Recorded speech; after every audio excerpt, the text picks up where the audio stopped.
So today we're talking about the best topic of all. Doggos. Doggos. Fuck yeah. Good boys.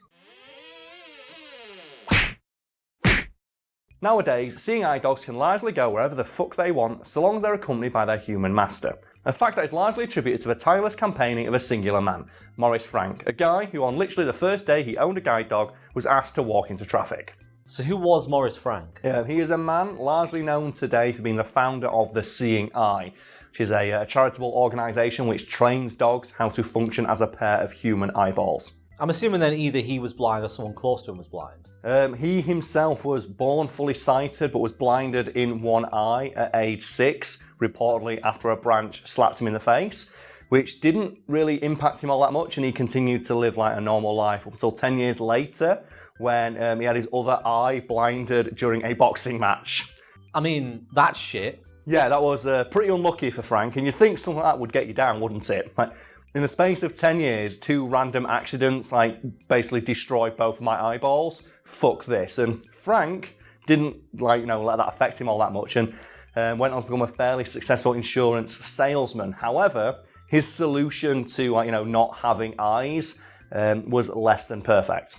So what was his solution? He would hire young men to walk him around and basically serve as a surrogate pair of eyes, which worked, I guess, but he would report that these young men would frequently get bored and just wander off, leaving him stood there like a fucking lemon, which is not ideal for a man who is completely blind in both eyes. So these people are being paid to escort him round. Yes. He's blind, he's not deaf. He's going to be able to tell if you've walked off. Exactly. You're getting sacked. Not to mention, well, they did, but it's not like he's going to be able to find him again, is it? And he said this inelegant solution was not that great because that kept happening. Every time he hired a new young man to serve as a guide, they would eventually get bored, or they would not pay attention to what they were doing, and he'd walk into walls and shit. And obviously, Frank was not happy about this, and he found a solution to his problem in the form of an article he read about a special school in Switzerland that was training dogs how to, guide around veterans from World War I who'd been blinded by mustard gas.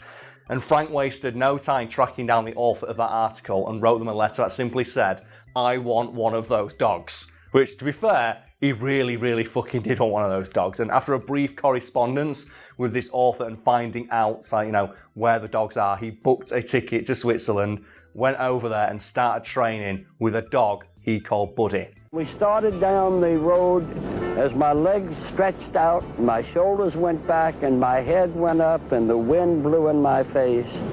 I knew I had my independence. Why did he choose the name Buddy? He never saw fit to explain why, but the assumption is because he saw the dog as his buddy, because Buddy was female, but dogs don't really give a fuck what you call them, do they? So what's the stupidest name for a dog you've heard? Because dogs don't care, do they? I'm sure I heard someone call their dog Cat once. just because they could. That's fucking awesome.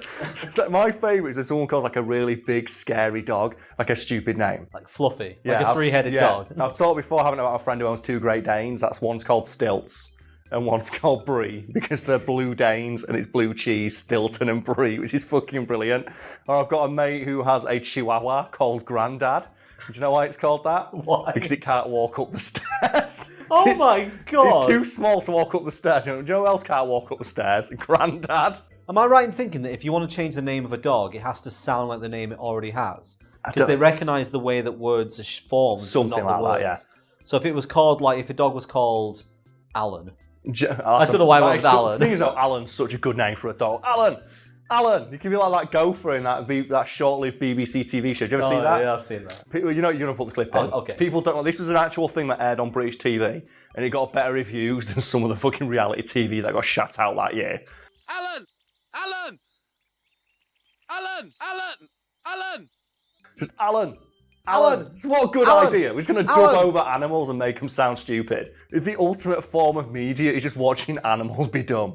It's great. It's one of my favourite YouTube searches is just dogs wearing shoes. Have you ever seen any of them? I've seen cats wearing shoes.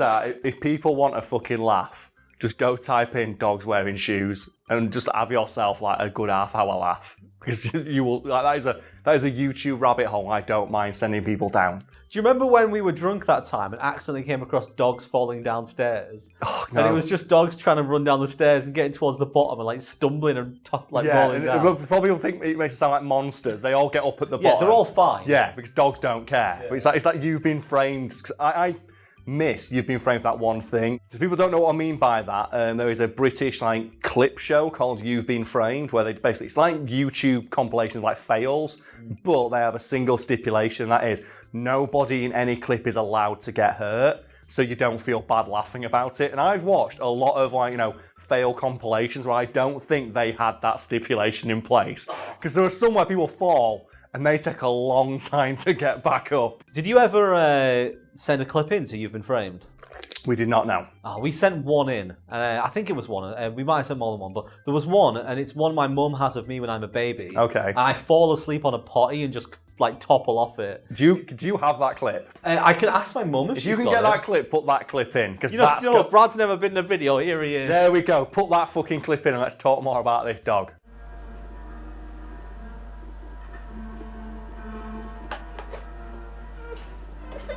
So get back to Frank. Yes. What happened with him and Buddy? And they trained together for the first couple of months of 1928 until the bond between like man and dog was unbreakable.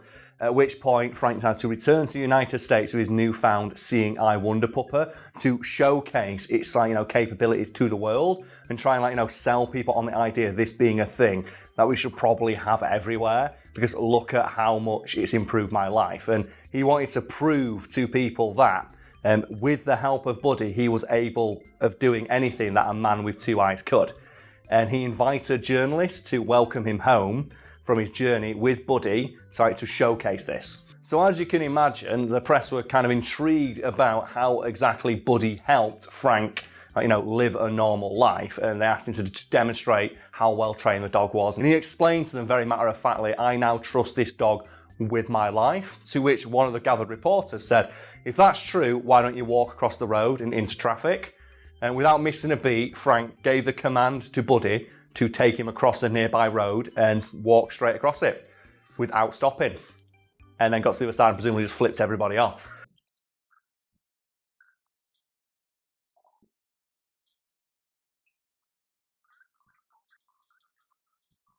And that stunt, obviously, was something the press were very intrigued by, and it resulted in loads of column inches about this new thing that had been invented, the seeing eye dog. And Morris spent the rest of his life campaigning to allow him to go anywhere the fuck he wanted with Buddy. And as mentioned, founded a school to train more dogs like her, so people who were similarly visually impaired like him could live lives with dignity and autonomy. And you know what, Brad? Buddy never once left Frank stood in the middle of a fucking shop without help, which proves that dogs are better than people. Something we already knew, but it's nice to have confirmation of.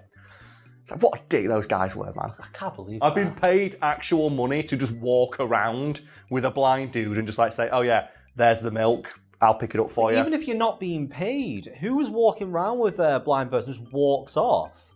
A dickhead. Yeah. Wouldn't do that though. Fucking Buddy. Yeah. Damn right. So what happened to Buddy? Well, she lived a long and happy life by her master's side and unfortunately passed away a few years later. And then every subsequent seeing eye dog that Frank got was also called Buddy in memory of her, which I think is kind of cool. Yeah, she's remembered as the big dick hero dog that allowed a blind man to see, and then just basically was completely faithful to him and stuck by his side for the rest of her life. And she accompanied him all over the country as he campaigned for, let me into your establishment with my dog because I fucking need it. Look how well trained it is. Also, look how adorable it is. Since we're talking about dogs today, yes, you recently spent a week looking after a dog, didn't you? Yeah, I was dog sitting for my brother while he was on holiday, which was an experience. Was it not a good dog? Oh, it's a very, very good dog. It's a very needy dog, though. The neediest dog in the entire world, to the point where if you are asleep in bed, she's got to sleep with you. And if you don't, all you'll hear all night is just... And you can't sleep without it. You feel so bad. So then you let her into the room. So, okay, put her bed into the the corner of the room. And then halfway through the night, you'll just hear... and you'll feel the snuffling at your feet, and then she'll crawl in. And that's how she earned the nickname Creeping Jesus. Because like the same as my old dog, which is also called like Creeping Jesus Mark II, because all she does is like to get in. It's like, fuck's sake. And I wouldn't mind it, but you don't even get a break when you're trying to take a shit, because I'm sat there on the toilet, like hungover as I often am, and I just like the dog headbutts its way into the bathroom and just sits there staring at me. And nothing makes you more nervous pinching out a loaf and just a dog looking at you thinking, what are you doing? I'm imagining there being that scene from Game of Thrones where Drogon's just staring at Jon and Dany, but with the dog instead. So I try to get a shower, she climbs into the shower. It's like, for fuck's sake! Climbs into the shower when you're taking a shower, so you have to lock her out. But while you're having the shower, you can hear over the roar of the water cascading over your body. It's like, oh, God damn it, I'm trying to relax. It's so bad. Like, you leave the house and you lock her up, put her in a bed, give her some treats, put the radio on, say I'll be back soon. You get 4 foot away from the front door, turn around, she's stood on the windowsill. It's like, for fuck's sake, I feel so bad doing this. We can showcase how needy she is though, because I did take a few pictures while I was there, and in every picture I took, you can just see her in the background staring directly at me. I did think that was a bit odd, because you kept putting up pictures saying, oh, dog sitting, and the dog was like, looked like it was staring you down. It is, yeah, because it's wondering, what are you doing? And I'm like, why are you not giving me that cup of tea? Why are you not paying me attention? It's so good. Like, you can put some of the pictures behind me. Just every waking moment is just spent with dog. It's like, for fuck's sake. Well, good girl, good girl. She did very well. I hope my brother enjoyed his holiday, because I sure as fuck didn't.